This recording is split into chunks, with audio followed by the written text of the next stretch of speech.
Hello everyone, welcome back to my channel. 12th के case study based questions की series में आज हम करेंगे एक और क्वेश्चन मैट्रिसेस से।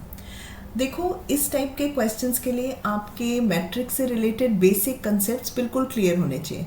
अब मैट्रिक्स में बेसिक कंसेप्ट है क्या? एडिशन हो गया, सब्ट्रैक्शन हो गया, मल्टीप्लिकेशन हो गया, एंड मोर ओवर मल्टीप्लिकेशन हम किस केस में कर सकते हैं और कब नहीं कर सकते, ये बिल्कुल आपको क्लियर होना चाहिए। ठीक है, और ये पता होना चाहिए कि मल्टीप्लिकेशन में ऑर्डर ऑफ मैट्रिक्स का क्या रोल है और वो कितना इम्पॉर्टेंट है।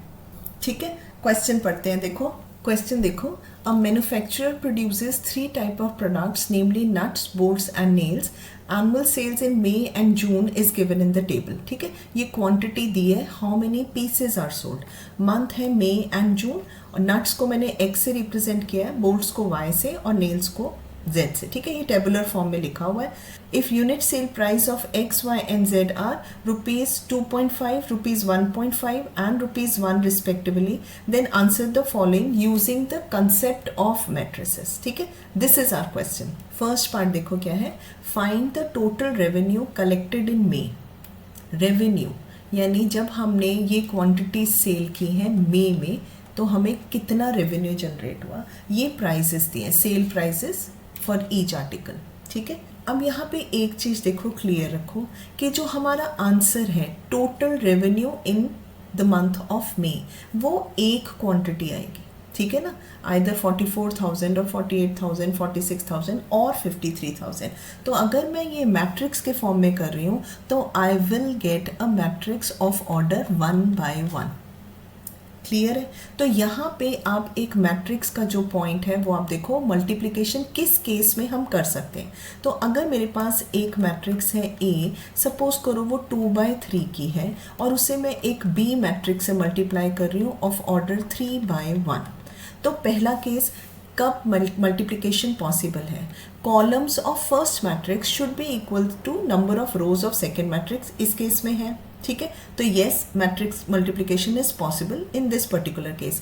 And what will be the order of the resultant matrix. जब इन दोनों को मल्टीप्लाई करेंगे तो जो हमारा मैट्रिक्स आएगा उसका ऑर्डर क्या होगा। ठीक है, सपोज रिजल्टेंट मैट्रिक्स सी है, उसका ऑर्डर क्या होता है? फर्स्ट मैट्रिक्स की रोज 2 एंड सेकेंड मैट्रिक्स के कॉलम, यानी जो रिजल्टेंट मैट्रिक्स है इस केस में उसका ऑर्डर 2/1 का आएगा। क्लियर है ये बात? अब देखो, जो मुझे आंसर चाहिए वो मेरा रिजल्टेंट मैट्रिक्स 1/1 का होना चाहिए। सबसे पहले ये चीज़ आप क्लियर रखो। ठीक है, रिजल्टेंट मैट्रिक्स 1/1 ऑर्डर का होना चाहिए। अब मेरे पास क्या क्या चीज़ें हैं? मेरे पास 3 क्वांटिटीज़ हैं और उनके रिस्पेक्टिव 3 प्राइजेस हैं। ठीक है, तो मुझे मैट्रिक्स फॉर्म में ये किस तरह से लिखना चाहिए ये आप रखो, सो दैट रिजल्टेंट मैट्रिक्स 1/1 किया जाए।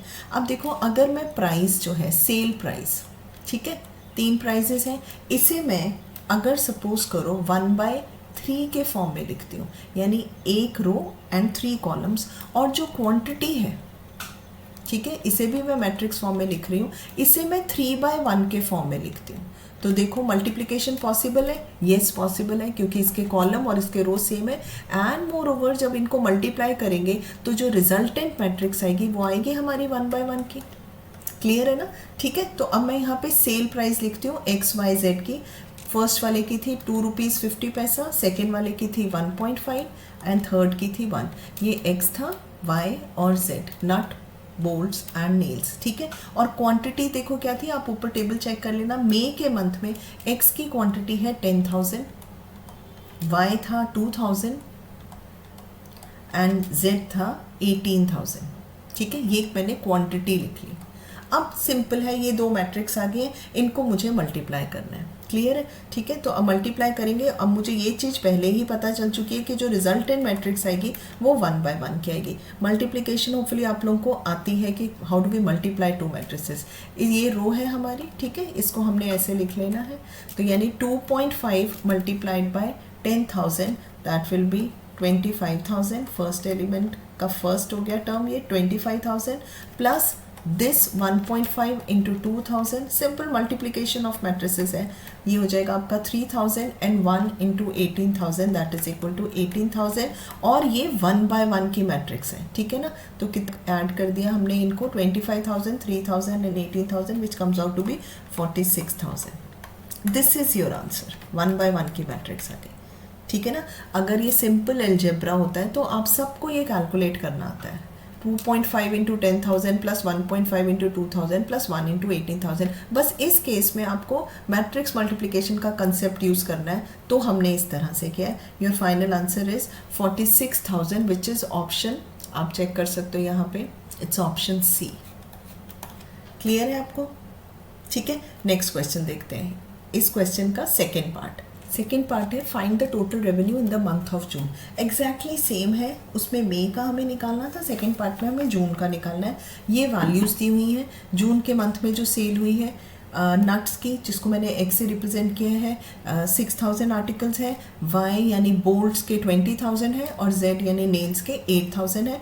प्राइस पर आर्टिकल ये दी हुई है, ठीक है, ये मेंशन किया है, एक्स की ₹2.5, वाई की ₹1.5 और जेड की ₹1। इसमें समझाने की ज़रूरत नहीं है, एग्जैक्टली जैसे हमने फर्स्ट किया है वैसे ही कर लेते हैं। पहले हम प्राइस की मैट्रिक्स बना लेते हैं 1/3 ऑर्डर की, विच इज़ 2.5, 1.5 एंड 1। ये सेम ही रहेगी मैट्रिक्स, और क्वांटिटी जो है वो चेंज हो गई है जून में, तो इसे हमने इस तरह से रिप्रेजेंट कर लिया, 6,000 देन 20,000 एंड 8,000। ठीक है, ये 1/3 की है, और क्वांटिटी वाली मैट्रिक्स मैंने 3/1 की लिए, बस इसे मल्टीप्लाई करना है, तो रिजल्टेंट मैट्रिक्स आपकी 1/1 की आ जाएगी, ठीक है ना। तो मल्टीप्लाई कर लेते हैं, कितना आ जाएगा, 2.5 into 6,000 which will be 15,000 plus 1.5 into 20,000 that is 30,000 and 8,000 into 1 is 8,000 which is equal to, total कर लेते हैं इसको, it is 53,000। ठीक है, दिस इज आवर आंसर, 1/1 की मैट्रिक्स आ गई। तो इस टाइप के क्वेश्चंस ना एमसीक्यू फॉर्मेट में भी हो सकते हैं, और या सिंपल सॉल्व करने के लिए भी हो सकते हैं। तो जो मई के मंथ में सेल हुई है वो आप देखो, जो फर्स्ट पार्ट था मई में आपकी सेल हुई है, रेवेन्यू जो आया है मई में दैट इज इक्वल टू 46,000 आया था, और जून के केस में 53,000 आया।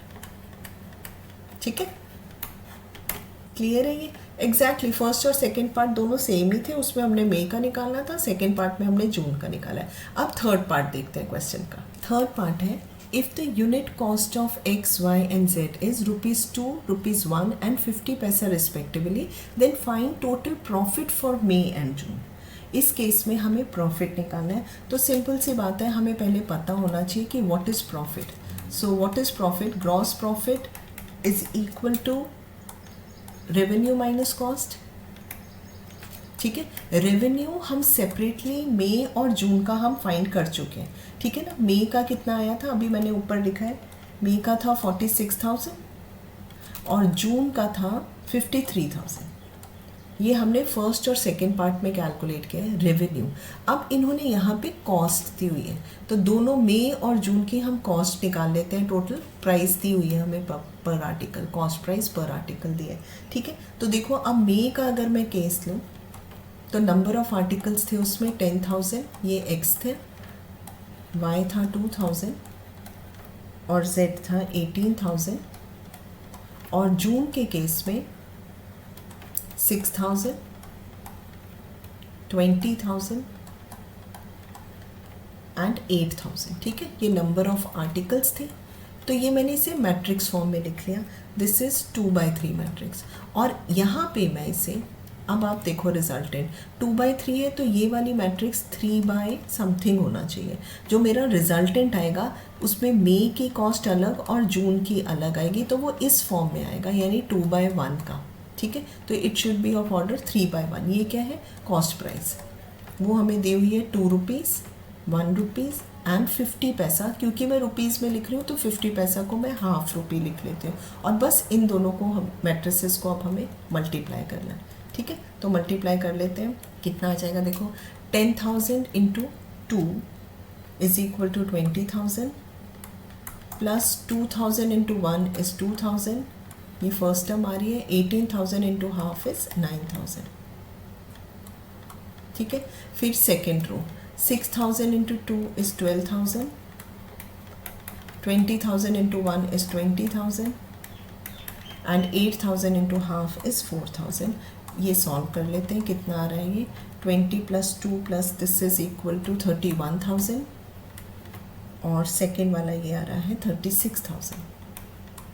ठीक है, यानी ये मई के लिए कॉस्ट प्राइस आ गया और ये जून के लिए कॉस्ट प्राइस आ गया. तो टोटल कॉस्ट प्राइस अब हम निकाल लेते हैं, इन दोनों को ऐड कर लेते हैं.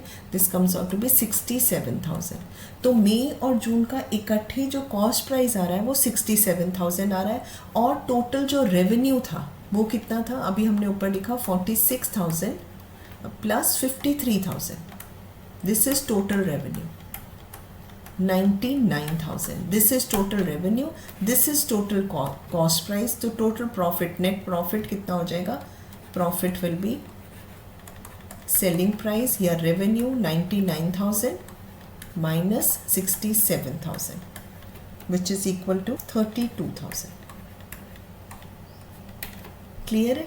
तो वही मैं कह रही हूँ कि ज़रूरी नहीं कि आपको ये MCQ फॉर्म में दिए हुए क्वेश्चंस, ठीक है ना, सिंपल क्वेश्चन दिया हो सकता है और आपको सॉल्व करके उसका आंसर फाइंड आउट करना है. तो ये क्वेश्चन भी इम्पॉर्टेंट है, इसको आप अच्छे से कर लेना. And don't forget to like, share and subscribe to our channel which is schoolguru.net.